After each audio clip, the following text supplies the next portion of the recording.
Hey guys, how's it going? My name's Adam. Today I'm going to be reviewing an Elgato HD60 game capture card. Elgato has by all intensive means become a standard for gaming capture, YouTubers, people that want to record screenplay, pretty much everything in that kind of field. You think you want to record gameplay? You're likely thinking of Elgato. You'll go purchase one.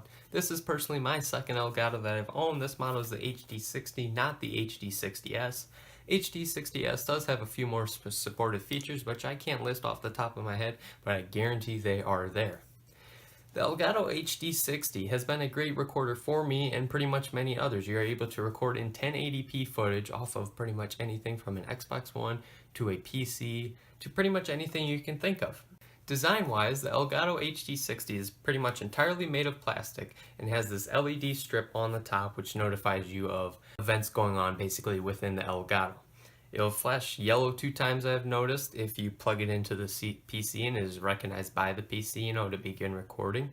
And then also when you hit the recording red button, it'll run about 3 red lights through there to notify you that it is indeed recording from the capture device. Ports wise, you have an HDMI out port on one side, which is basically whatever you want to feed from here to the monitor or to the TV, you plug in an HDMI out. On the other side, you have the HDMI in the middle, which is basically you're feeding from what's the source of what you want to record. So if you want to record Xbox One gameplay, you'd have a cable going from the Xbox One into the Elgato HD60. And then the Elgato HD60 to your monitor or TV. And then you have a micro USB. This is to be plugged in by the computer. You plug it into the computer. It enables you to hit live recording, do this, do that, have commentary over it. In order to do this, you must download the Elgato software from elgato.com, I believe. Every box has instructions on how to do so. But by downloading the software directly from their website, you are able to use their game capturing and their editing footage for no extra cost besides the device itself. And I personally have not used the editing. I usually use Adobe Premiere Pro CC and Final Cut Pro, as I just think they're better programs, they're more refined, that's what they're made to do. But that is nothing against Elgato's editing program. I just haven't had to use it much. Their game capturing is very simple, very easy to use. You just hit the red record button if you want to record. There's a blue little mic button if you want to do live commentary. You can edit game audio volumes and commentary volumes to your preferred levels. So I think that is very neat. You can see the sound, the image are all great. I've had no complaints whatsoever on the actual performance of the Elgato recording games. This is by far very good resolution and picture.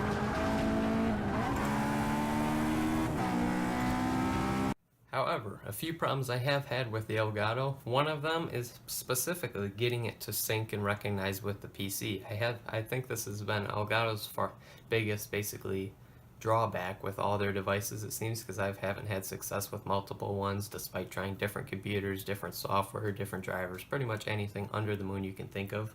Whenever I have the USB, every single time basically I want to have the live preview show up on my monitor, I have to basically unplug and replug this like 5 or so times until it finally recognizes it.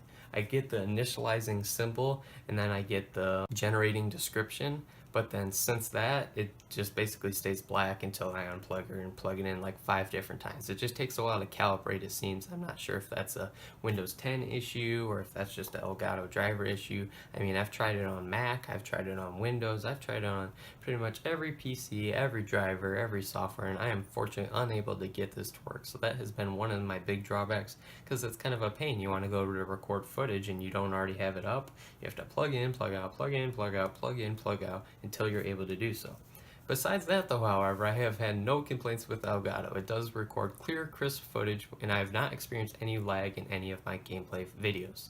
If you want to check out my gaming channel, it is called Leave No Doubt. Just search on YouTube, all one word, Leave No Doubt. I will have links to that in the description. Software-wise, as I was saying, this is basically the interface you get when you go to open the Elgato Game Capture HD, I believe it is called. So normally when it is plugged in, unfortunately I don't have it plugged in now, but when it is plugged in, you can enable to see a live preview on this side of the screen.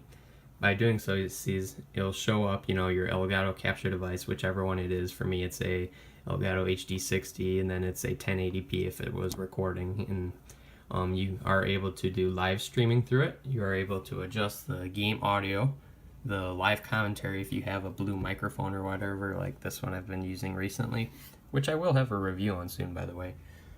but if you want to record any live commentary, you're able to do so through there. That brings across another complaint I have had. Adjusting the volume stuff, even with a quality Blue Yeti microphone or anything along those lines, it just seems to make the decibel level too high, that it just seems kind of echo and robotic. So I personally just prefer to add the audio and narration after the gameplay via Final Cut Pro or Adobe Premiere CC. I'm sure there's a way to get it to work, I just haven't had time to bug with it or deal with it. And then you have Elgato Sound Pack Capture. You basically get to choose what kind of sound you want to go along with the gameplay. So even if you're on the Xbox or whatever, you're going to want to have PC gaming selected, because that basically gives you the live, what's going on, you know, from the source that you are recording from. You can record chats if you want, or music, or just turn it off in general if you don't really want any sound and you plan to add it later.